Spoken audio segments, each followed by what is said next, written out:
Je m'appelle Alex Sorel.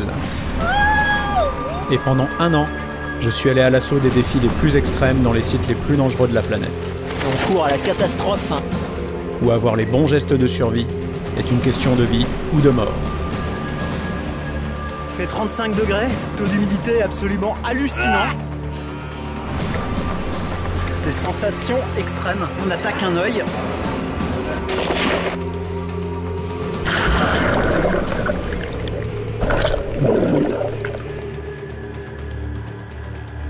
Je me trouve aujourd'hui dans une des régions les moins connues et les moins peuplées de Russie, la Iakoutie, aux confins de l'extrême-orient russe. Je suis confronté à des froids extrêmes ainsi qu'à une absence totale de transport, m'obligeant à me déplacer en traîneau à Rennes à travers la taïga. De 1929 à 1953, durant l'ère stalinienne, des millions de déportés furent incarcérés dans des camps du goulag comme celui-ci, subissant le travail forcé, l'emprisonnement, des froids de -50 degrés en hiver et les nuées de moustiques en été. C'est un des territoires les plus inhospitaliers de la planète. Ça fait peur.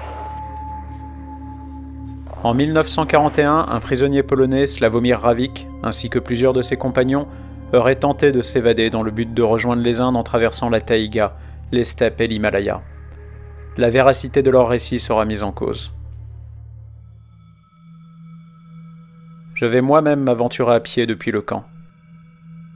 Mon but est de vous montrer comment rester en vie assez longtemps pour retrouver des tribus nomades dont l'hospitalité est ma seule chance de survie dans ce milieu hostile.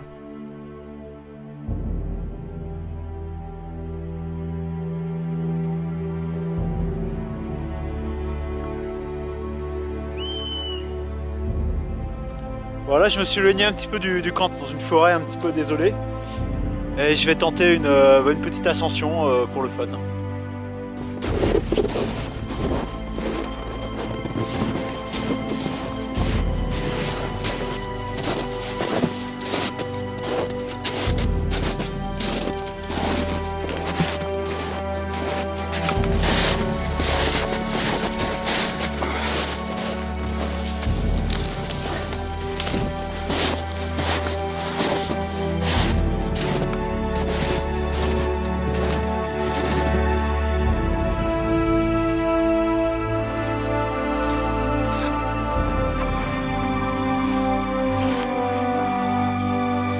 Je suis en train de dépasser la cime des arbres. Quand on est en Sibérie, il fait -20 degrés, c'est des conditions extrêmes. Mais malgré tout, je dois m'hydrater. Comme j'ai plus d'eau, je vais devoir prendre de la neige.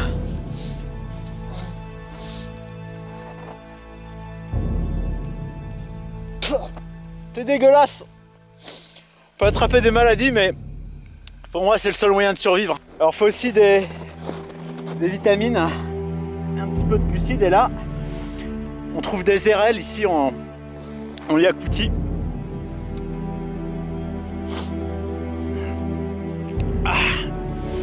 Ils sont congelés. Mais grâce à ça, je peux survivre.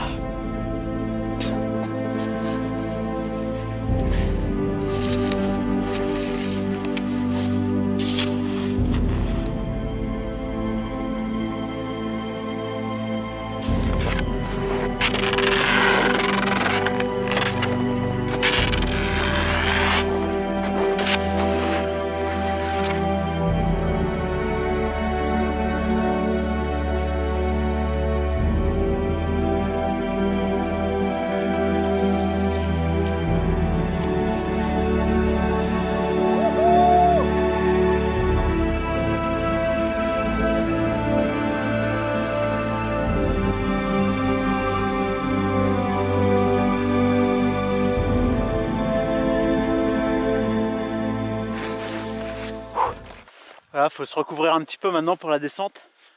C'est vraiment magique. Moi, c'est ces panoramas, ces paysages, ces milieux perdus qui me donnent vraiment la sensation de vivre quand on arrive à conquérir ces lieux inhospitaliers. C'est là que la vie mérite d'être vécue. En redescendant vers la rivière gelée, je découvre un troupeau de rennes, signe de présence d'éleveurs nomades, ce qui signifie que je suis sauvé. Les Évènes sont une ethnie du nord de la Sibérie, qui m'accueillera afin que je puisse poursuivre le voyage vers les steppes de Mongolie. Ça m'a l'air sympathique.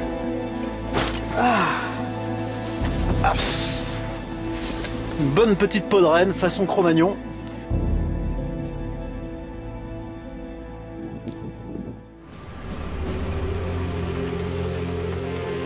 Une fois sorti de la taïga, je dois parcourir les steppes de Mongolie et ses canyons gelés.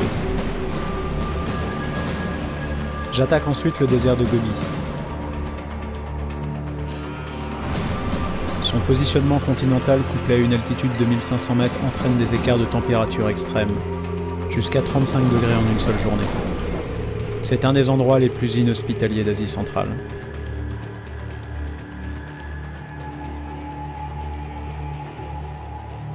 Mon équipe de tournage et moi-même nous déplaçons à présent en Oise. Van russe de conception rustique mais à haut niveau de résilience, conscient que la moindre panne mettrait nos vies en péril.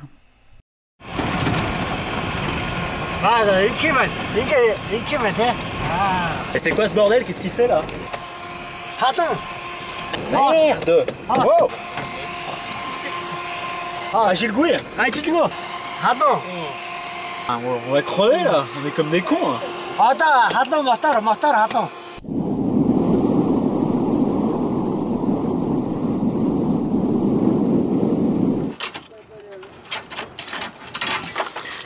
Bon, là je vous explique la situation. On est paumé en plein désert, il y a une petite tempête de sable. Et du coup, il y a son moteur qui déconne, c'est la merde. Donc voilà. Tu crois qu'on va s'en sortir, Philippe? Ouais. J'y sens mal. C'est quand même la merde, hein. Ouais, ça va bien. C'est chaud. La situation est critique. On n'arrive pas à réparer le moteur. Donc va falloir survivre, on n'a plus de vivres. Alors on peut reconnaître qu'il y a des plantes qui sont comestibles. Comme celle-ci par exemple. Qui peut permettre d'apporter les protéines nécessaires, hein, même si on n'a pas beaucoup.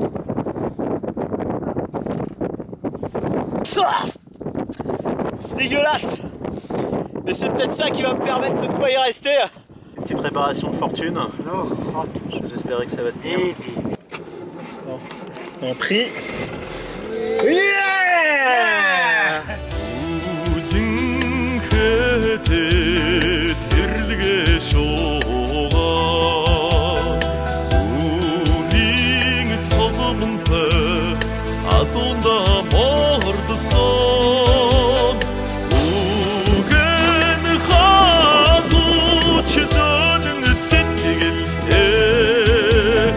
Ça fait vraiment du bien, on a pu se ralimenter en eau, on a nettoyé les fringues, on s'est lavé.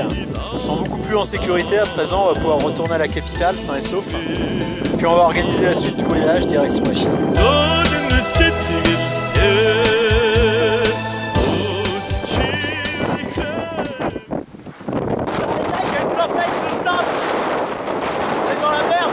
Catastrophe, peut-être crever comme des cons. Je sais pas pour vous, mais je flippe un peu ma race là. Avec un peu de chance, on pourra se faufiler sur la droite. Putain, on va en plein dedans. Hein.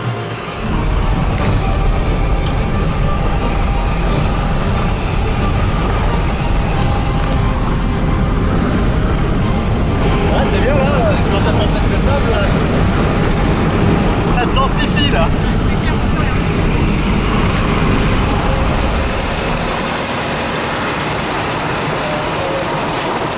Maintenant on arrive à une yourte de secours dans une tempête de pluie. Ça m'a l'air pas mal. Ça ira bien. Ce camp de yourte ne pouvait pas mieux tomber. Et je devrais à nouveau mon salut à l'accueil chaleureux des éleveurs nomades. Nous. Alex. Oh petit roubride. Oh ça souffle bien cette nuit là, on va aller voir. Dans cet environnement extrême, l'hospitalité est une question de vie ou de mort. Et entrer dans une yourte se fait sans même frapper à la porte.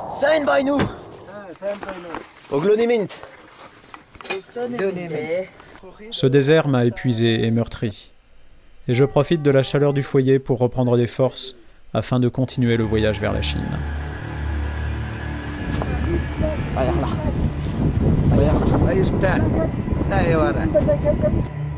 Si j'ai appris une chose, c'est qu'on ne se moque pas du Gobi.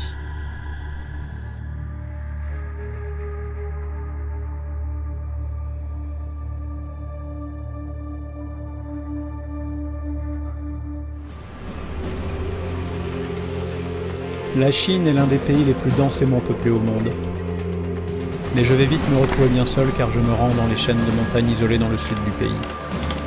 La jungle y est sauvage et inhospitalière. Il y a 2 mois, j'étais par moins 35 en Yakoutie. Et maintenant, je suis complètement mouillé par des températures, un taux d'humidité qui sort de l'ordinaire.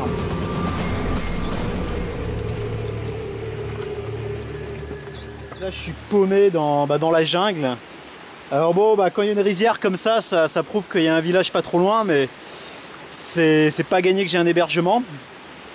Et comme la chaleur est étouffante, dans une humidité incroyable, le plus dur c'est de gérer les réserves d'eau. Alors heureusement j'ai regardé les émissions de Bear Grylls, ce qui me permet de m'en sortir à peu près jusque là. Donc par exemple il faut éviter les eaux stagnantes comme ça. Il faut privilégier en fait les petits ruisseaux, là, les petites fontaines. Alors heureusement il y en a ici, je vais pouvoir m'abreuver.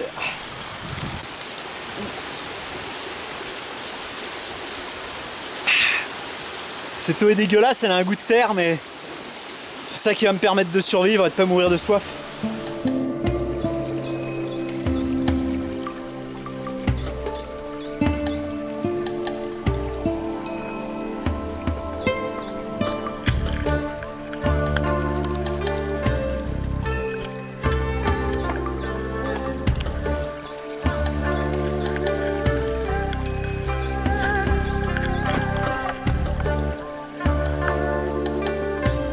Chéché, Zaijian.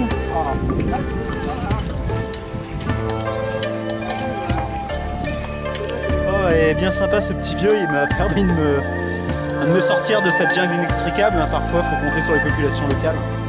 Voilà, je vais peut-être pouvoir me reposer un petit peu dans ce village. Ça va me permettre de survivre et de continuer la route.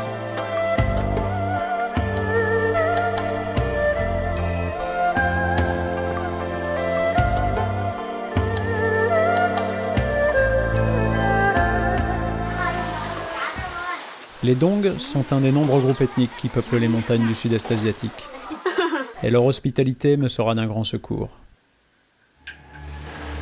La Chine m'a clairement montré son côté sauvage. Les montagnes, la jungle et la canicule ont mis mon endurance à rude épreuve. Je reprendrai des forces chez les Dong, mais le repos sera de courte durée, car je dois poursuivre ma route vers le Tibet et l'Himalaya, dernier rempart que les évadés du goulag ont dû franchir avant de recouvrer leur liberté.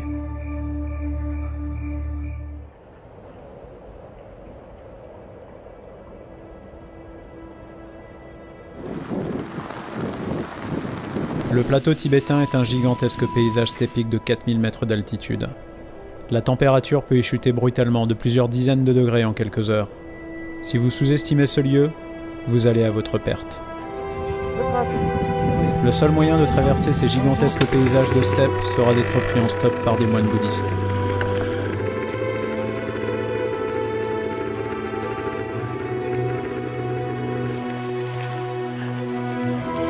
On s'est fait surprendre par une grêle assez violente.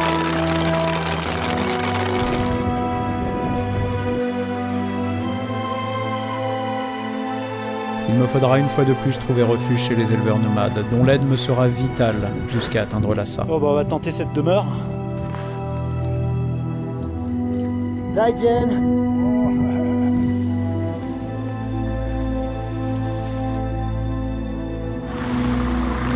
Bon voilà, le Potala. Nous sommes à Lhasa.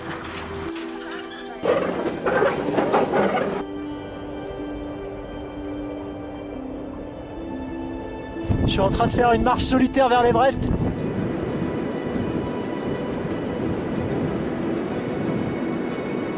Il me reste ensuite à franchir l'Himalaya pour enfin arriver dans l'Hindoustan, où l'accueil des tribus montagnardes sera salutaire, ce qui signifiait enfin la liberté pour les évadés du goulag. Bon ça y est, j'ai franchi la frontière chinoise.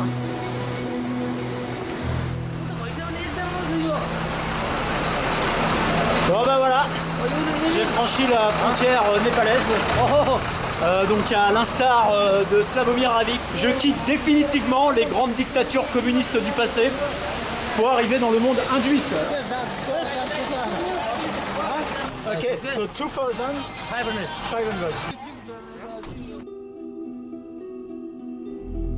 Cette dernière épreuve a définitivement épuisé mes forces vives. Mais alors que je roule vers Katmandou, mes pensées vont vers les innombrables victimes du stalinisme, qui ont tenté l'impossible pour retrouver leur liberté.